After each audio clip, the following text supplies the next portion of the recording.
Hey everybody, call me Felix, and on today's episode of our Bohol food trip, we're spending the afternoon at the Mithi Resort on the other side of Panglao Island from where we were staying. We'll tour the grounds of this luxurious beach resort that features a number of pyramidal villas, a spa, a couple of pools, and even its own man-made island known as Dream Island, and has been the feature of many an Instagram feed when you search for Bohol.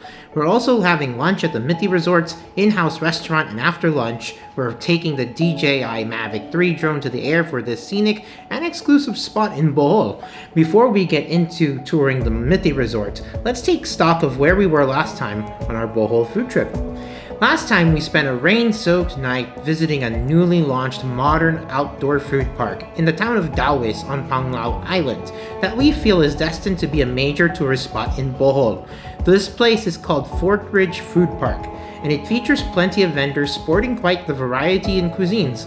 We got to try pho, banh mi, and Korean shaved ice or bingsu, but ultimately the night was about local Filipino food, ranging from Bohol-style lechon and sinigang, with more of that Bohol-style lechon, to some really bold-tasting pork dishes with liver and intestines as the main ingredients.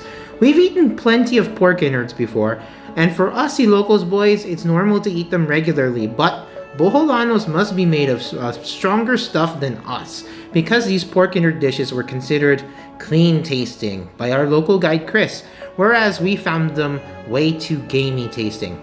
You can't leave Fort Ridge Food Park without trying the Cebuano delicacy consisting of pig brain gravy called tuslobua, thickened with liverwurst and flavored with soy sauce, onion, and garlic.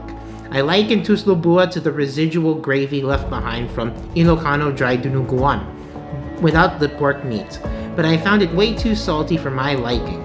In the end, we delighted in the stand selling a cornucopia of bingsu, and we selected a trio of Korean shaved ice to wash the strong taste of what we had eaten out of our mouths. When you're here in Bohol, you've got to try the bingsu. You can't lose with the Oreo, blueberry cheesecake, or the mango. If you want to check out our Bohol food trip thus far, go ahead and click on the Bohol food trip playlist on the right-hand corner. The next day, we headed over to the north and west of Panglao Island to a rather sheltered luxury resort called Mithi Resort. To get here, you have to take that orbital highway that goes around Panglao Island, and close to the entrance to one of Bohol's natural tourist hotspots, Hinagdanan Cave, is the Mithi Resort. Although we weren't staying here, our local guide and driver, Chris, recommended that we check this place out as he called it one of the best places on Panglao Island to fly the drone and take some stunning footage of the nipa-thatched pyramidal villas, the narrow exclusive strip of white sand beach, and the man-made island just off that narrow exclusive strip of white sand beach. The Mithi Resort leaves quite an impression on you when you proceed to the main lobby, as what's in clear sight of you is that man-made island, known colloquially as Dream Island, dabbed smack in that azure and aquamarine water, while closer to the foreground, the oval and circular adjoining pools are well apparent. Once you clear the open lobby, you're greeted by the said pools, and to the side, the octagonal nipa hut covered outdoor eating space linking up to the main dining room via a bridge. Definitely a chilled out spot to take in a lazy afternoon eating lunch. Our main motivation for checking out the Mithi Resort was to fly the drone and take some epic footage, but keep in mind that this footage was taken in the wake of Super Typhoon Odette, and the widespread damage we had seen throughout our Bohol trip was unavoidable. You'll notice one of the villas in the drone footage felt the devastating brunt of that storm. But in the meantime, let's chill out and try the in-house restaurant at Mithi Resort. Okay everyone, we're here at the Mithi Resort, having a quick lunch before going to the beach, I guess, but we really just want to fly the drone, to be honest with you, and check out that little island over there, man-made island, that you can only access through the resort. But we're having lunch at a place, and I didn't know the name of this place until I looked at the menu. It's called Cafe Luisa. This is the in-house restaurant at the Mithi Resort here in municipality of Dawis in Panglao Island in Bohol. Yes, that's a mouthful. Having a mango shake first, and then I felt like eating Italian food. I have no idea why I'm on an Italian food craze, as you can tell from the rest of my Bohol series so far. But we're just having some light fare, some baby back ribs. We're possibly going to eat some Wagyu steak later, so I mean, we can't really fill our stomachs too much for dinner. But yeah, excited for that, and excited to fly the drone out here because it's an absolutely beautiful day after a rainy night. It's really nice. Okay, let's try out the mango shake. Let's see if it's a little sugary.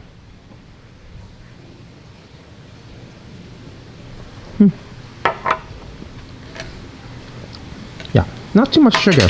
Like all fresh mango shakes should not really have any sugar, especially if it's just sweet. I don't know if it's January is a really good time for mangoes in the Philippines in general. It's just alright, you know. Usually March, April. March or April, yeah. Like mangoes when you get to, let me see. I think here it's actually in the rainy season. June to July is actually the best time. They're super sweet. I don't know. Maybe we should go to Guimaras one of these days because apparently they grow the best mangoes. But who knows with these travel restrictions being what they are. Okay.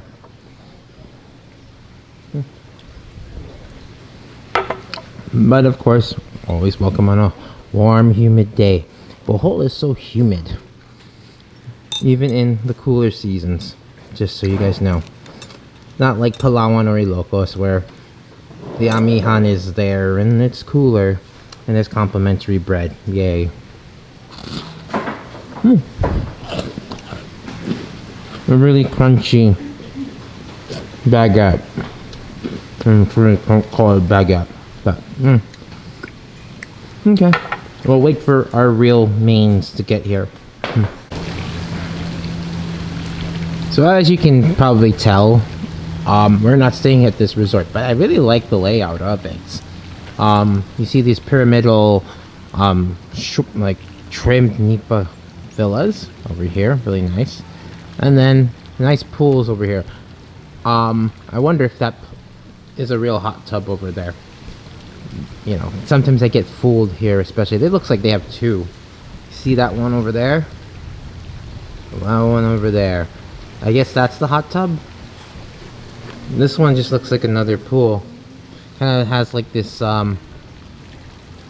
cascading pool upon pool, or not quite so much about pool upon pool, but adjacent right next to it.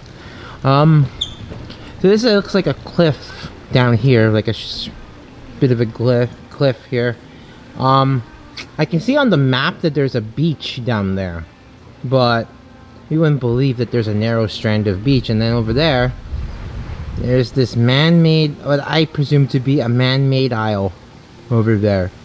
Four palm trees over there, stones all around. It kind of looks like a star fort like the Spanish used to build, except that of course it's not as mighty a fortification because it's not meant for war. It's just meant for something cool and Instagrammable. Yay. And that over there, I think, is the main island of Bohol. Yes, main island of Bohol, spanning this way. And then this coastline here is part of Panglao Island. You see a few fisher boats out here. Not much in the way of outriggers or what. There's a yacht looking thing over there, yacht looking vessel. And then on this side, I think that's Cebu, on over there, southern Cebu. So really nice picturesque location here. So you should come here just for this. If the food is really good, I'll let you know if it's worth coming here for the food. Because they do charge you 1,800 in consumables already to be used at the restaurant. So, Okay, so my Italian food has arrived. This is chicken saltimbocca, which I'll get to later, with a side of potato au gratin. Of course, we're having some sinigang. We have to have some Filipino food. And then Mongolian beef for Chris. And then this baby back ribs. I'm more interested in what this is. It looks like fried shishito leaves. Except those have these little green strands to make me think it's bitter melon. With some achara on the side. Okay. One must try our sinigang. This is sinigang baboy. So pork sinigang. Looks like kangkong. Looks like red onion. And daikon radish. Yeah. Try the soup out. I feel like yours more refreshingly sour than this is it. It also has a thicker mouthfeel too. Let me try out some of that pork. It's quite satisfying, I think. some of that kangkong. Pretty solid bowl of sinigang. The only thing is, portion size doesn't look very big. And they should share a bowl between 3 to 4 people. What I got was this little thing here. And you can see on the bottom all the produce. There's just only like left little remaining produce there. Again, strays. I saw Warren just now, just peeling off his ribs. His baby back ribs. So, look quite tender. Looks promising. I'm gonna try my Saltimbocca first, but let's do the ribs. First we can offer. There we go. And there's a side of rice. On some rice. More interested in what those greens are, and then the achara. That's it. Ooh, crispy. It's crispy. Fried. And it's fried kangkong. With some else. There we go. Trying to stay off the rice, everybody, because there's steak available, perhaps. Okay. The ribs here. Look like American sauce, too. Try that out. Ooh. It kind of has like a 5-spice smokiness.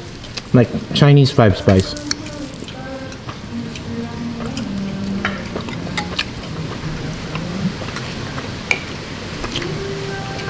Yeah, Chinese 5-spice smokiness. Which is a little unexpected.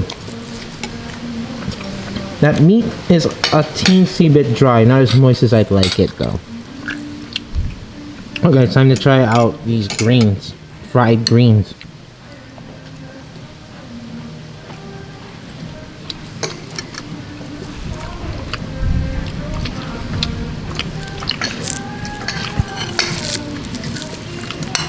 I wouldn't say they're shishito, like...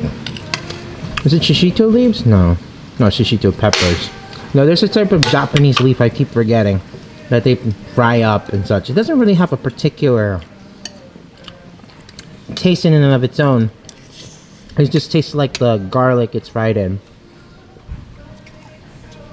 Like very light flavor. I think it is kangkong because you look at that stem. And what it is, it's just absorbed more of the oil in the garlic. It's just like biting into like really slim paper. I'm gonna try to see achara.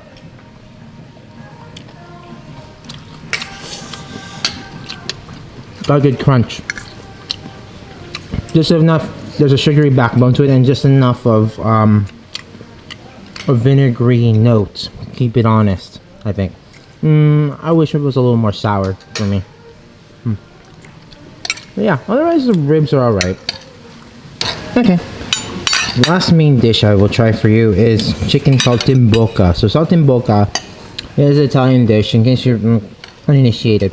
It's usually wrapped in like some sort of ham or bacon or prosciutto. I think in this case it's prosciutto.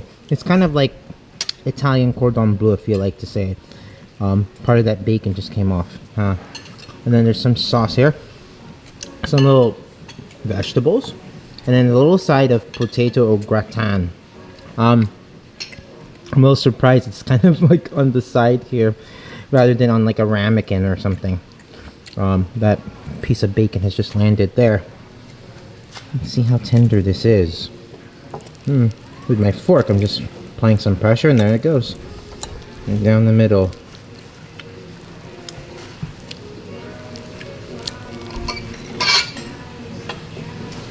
Let me just take a knife to this then. Okay, so I got that slice, that medallion of saltimbocca, and I dip it in the sauce. Looks like a type of gravy, like a meat gravy. I don't want to say demi-glace, but it's not really. It doesn't have the color of one. Okay, there we go. That's pretty pleasing, I think. It has like a little bit of a crispiness there with that bacon. And then with that crispiness, they probably put some herbs on there. Kind of got crusted and crisped up a little bit in there. Kind of infusing the chicken, which is pretty tender. And this outside bacon is nice and crisp too. Not bad. Let me try some of this potato au gratin. I'll actually get this side because it has that burn cheese. It's not as rich looking though as I would expect potato au gratin to look like. There you go.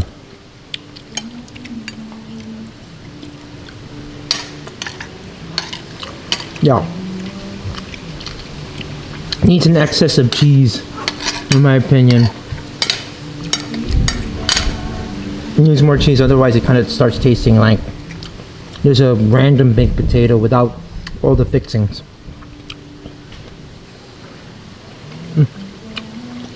So I think of the three dishes, I think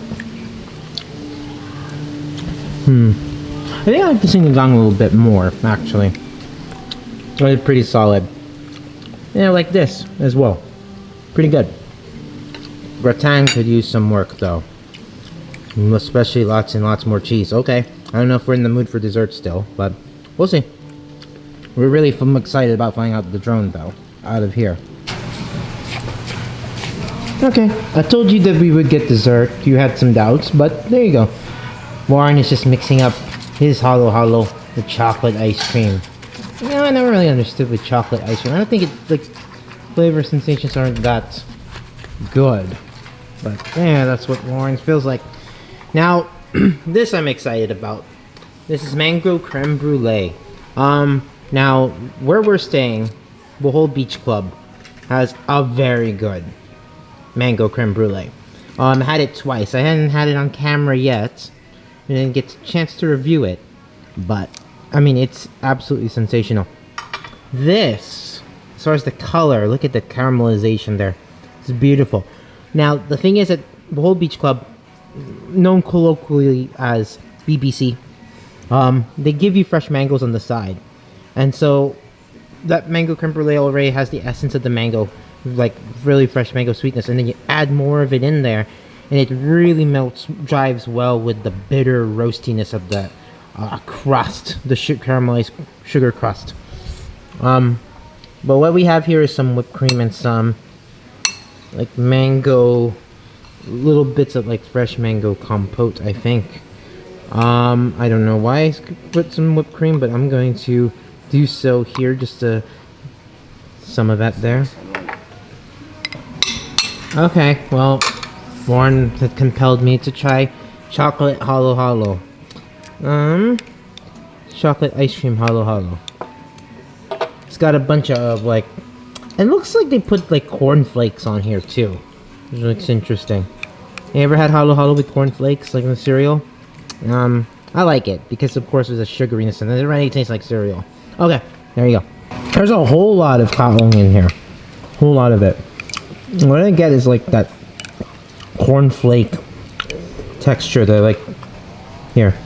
With the palm fruit. Those are my favorite things in halo.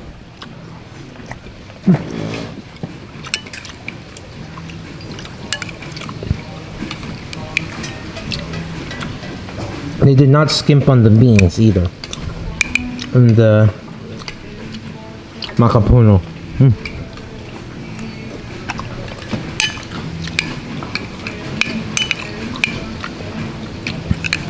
So I like with this halo, served in a coconut shell, really artful, and loads of kalong.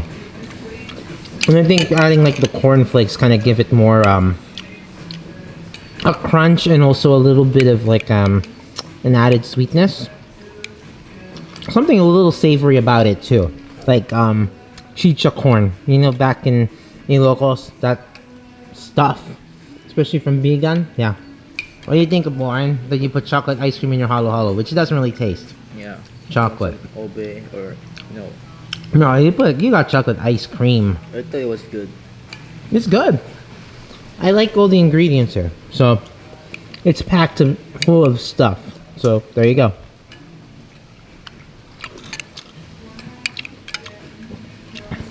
You'll have me a maraschino cherry. I'm getting a lot of that maraschino cherry taste, actually. around here. So there's a lot of that syrup, I think. I'm not complaining because I love maraschino cherries. Alright then. I think we just gotta get into the mango creme brulee. Here I've added a little bit of that whipped cream. Ooh, look at what on earth. As you can see, just a little more pressure gets the three sides to crackle like a, you know, you don't want to be ice fishing on this creme brulee island, do you? Yeah, so it's got a nice well-defined singular crust, as you can see here. That's a good sign. I don't know if it's a good sign if it's, again, you don't want to be ice fishing in the middle of this. Okay, here we go.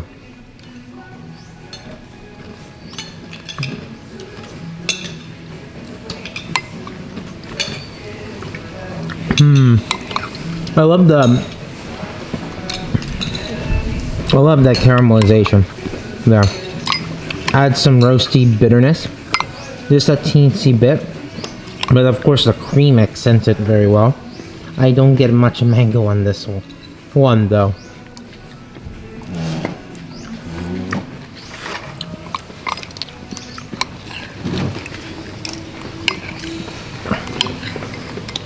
It's good creme brulee, it's just that I could use more mango.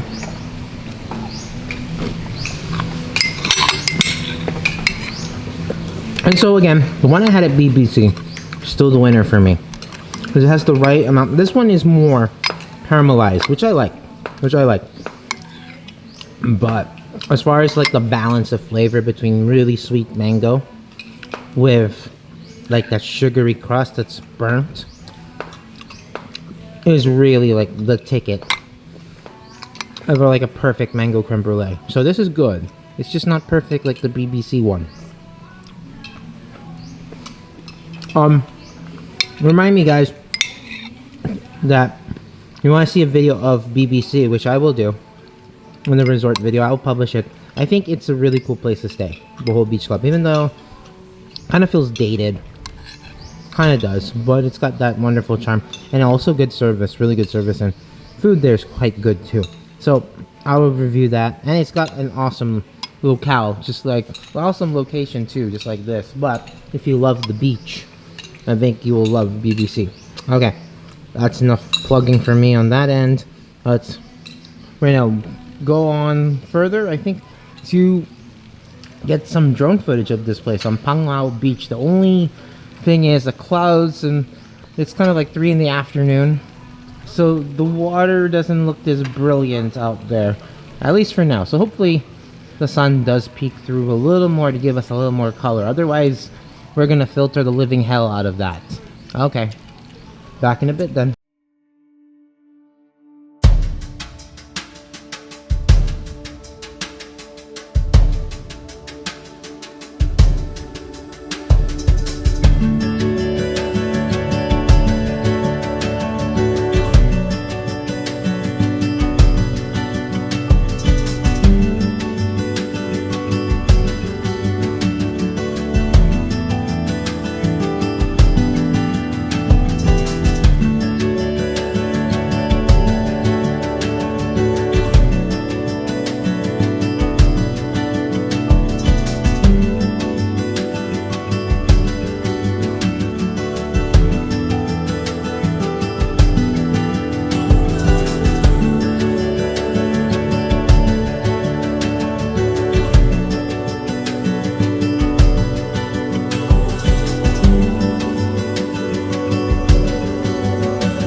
you.